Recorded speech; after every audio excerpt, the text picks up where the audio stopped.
Chapter 7. Alrighty, so chapter 7. Yeah. How did you find that? Sorry, I was looking at my notes here and See. staring straight at this name, and I forgot for a moment why this name was relevant. Paula Nancy Millstone Jennings. Oh, is that one the... That's the he's talking about how Vogon poetry is the third worst. Oh, yeah, of course. Yeah, Third worst. After... Yeah. Yeah, it's like... In the universe. Yeah, the second worst was like some guy... Arsgoth of Kriya. Right. Which involved like someone gnawing his own leg off while listening to it. Yeah. And the poet was killed by his own intestines, who were trying to save everyone. And then, yeah, Paula Nancy Millstone Jennings of Greenbridge, Essex, England. Yeah. I don't know if it's confirmed if this was a real person, but this feels like some definite shade being thrown. Maybe, yeah. Yeah, I don't know. To say this lady in England has worse poetry than this... Vogon. And we do get to hear some Vogon poetry, but we'll get to not that only in a worse second. than Vogon, but also worse than the... what did you say it was? Asgoth of Kriya? Yeah. Kriya? Which involved, Kriya, like, everyone dying that listened to it. Yeah. So that's great. Yeah, so Thingy reads the poetry to them. Right. They go insane. Yeah. And then they have to... and then they try to do what I do in English essay when I've run out of things to talk about and I still need to write. So... they were just like, oh, the counterpoint the surrealism of the underlying metaphor. Yeah.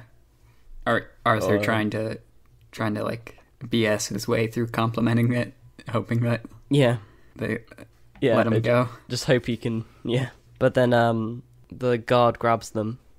Then Ford tries to logic his way out of it, but the Vogon guard was quite stubborn and kept ringing up his nanny. Yeah. His auntie. Yeah. The resistance is useless guy. Yeah. He liked saying that. And they almost got him round, and then his granny said, oh, well, my nanny says that a job like this is good for a young Vogon like me. Yeah. There's like room for promotion and stuff. Like. Yeah. Just it's quite funny how you feels like this race so far has been quite alien. This just feels like they've been, but this is like quite a nice connection of like a grunt doing work, so for their future. Even though they don't particularly like it, they're doing it so they can get a living. Yeah, they're personifies the character a bit. They're very quite interesting. They're alien, but they're also like very relatable to a lot of humans in that they're super bureaucratic and like procedural. Yeah, It's like they do everything by the book, and they almost convinced him like, don't you want to do more with your life than just like shout at people and throw them off spaceships? And he was like almost convinced, but then he was like, well, there's room for a promotion, and like in maybe in 4 years I could be doing this. It's like it's very climbing the ladder procedural kind of. It's quite nice how there's that little typical Vogons. Yeah.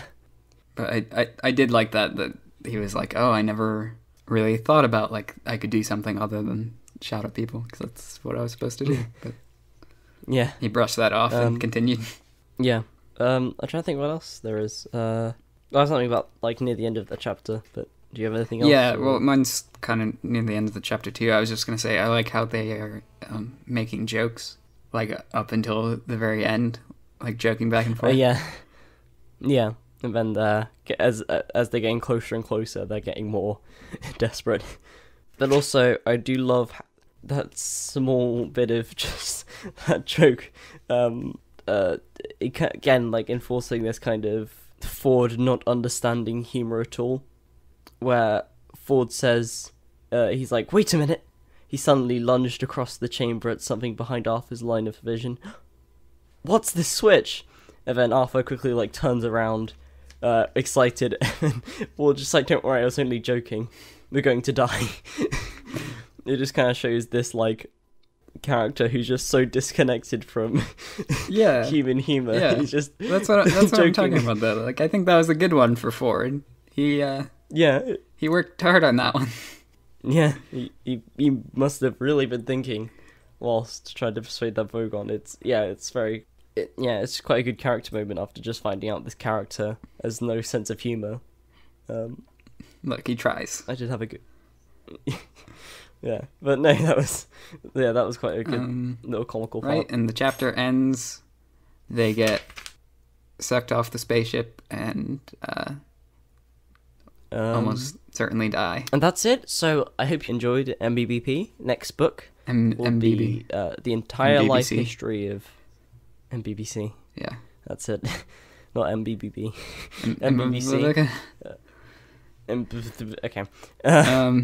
Anyhow. Yeah, it's like they died, and then it was like, oh no, they only just escaped, and now it's like, whoop, dead again.